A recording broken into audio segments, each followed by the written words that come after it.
Assalamualaikum warahmatullahi wabarakatuh. Sahabatku, semoga kita semua masih tetap dalam lindungan Allah Subhanahu wa Ta'ala. Di saat kita dikhianati ataupun kita ditinggalkan oleh seseorang yang kita cintai, ada cara mudah untuk melupakannya.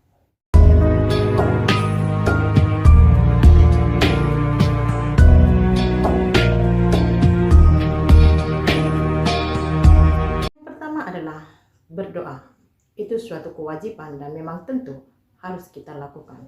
Tanpa doa, tanpa suatu berkeyakinan kepada Yang Maha Kuasa, kita tidak pernah ada apa-apanya.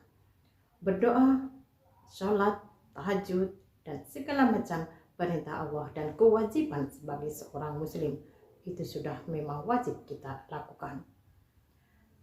Yang kedua adalah kita harus bisa menghapus semua kenangan bersama dia, seperti nomor HP, tentang media-media yang selalu bersama dia. Kita harus bisa menghapusnya, melupakannya, merelakannya. Harus dipaksa, memang tidak mudah. Untuk melupakan segala kenangan itu memang tidak mudah, tapi kita harus tetap memaksakan apapun yang berkaitan dengan dia.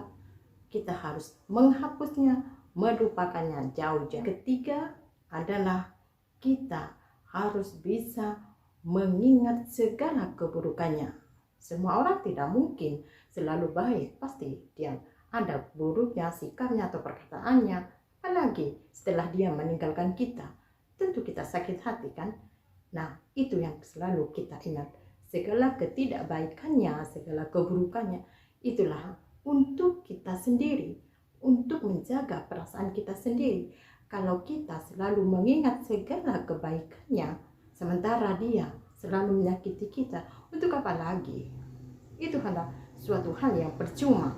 Oleh karena itu, kita harus tetap mengingat keburukannya, supaya kita mudah untuk melupakannya.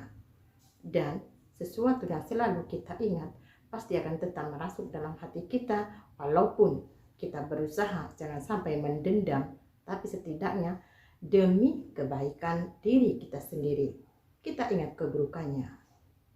Adalah kita itu harus yakin dan kita harus tetap tegar kalau kita itu bisa bahagia sebagaimana orang lainnya. Orang lain boleh meremehkan kita, tapi kita sendiri tidak boleh meremehkan diri sendiri. Kita harus tetap kuat, kita harus seperti mereka, berbahagia, mendapatkan cinta yang selayaknya. Kita harus tetap berusaha untuk menerima mereka yang baru. Bukannya kita harus mencari, ya tidak. Tapi andaikan ada yang datang, karena sebagaimana pepatah, sesuatu yang pergi pasti akan ada yang datang. Jadi kita harus hati-hati supaya tidak terulang seperti yang telah dialami. Oleh karena itu, kita mengharapkan satu orang dan orang itu terus, itu suatu hal yang tidak benar. Karena apa? Akan menyiksa diri kita sendiri. Yang keenam adalah jangan pernah tanamkan pikiran hal yang belum terjadi. Seperti mungkin kalau putus dengan dia tidak ada orang yang lagi mencintai kita, atau tidak mungkin ada orang yang mau kepada kita. Dan juga jangan pernah berperasaan kalau semua orang itu sama. Tidak.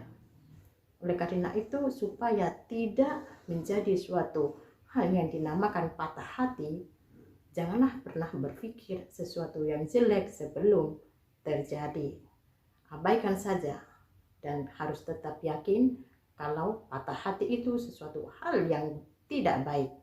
Dan kita harus tetap berusaha untuk menjadi yang baik dan lebih baik dari sebelumnya. Semoga kita semua termasuk orang-orang yang selalu bahagia dunia akhirat. Wassalamualaikum warahmatullahi wabarakatuh.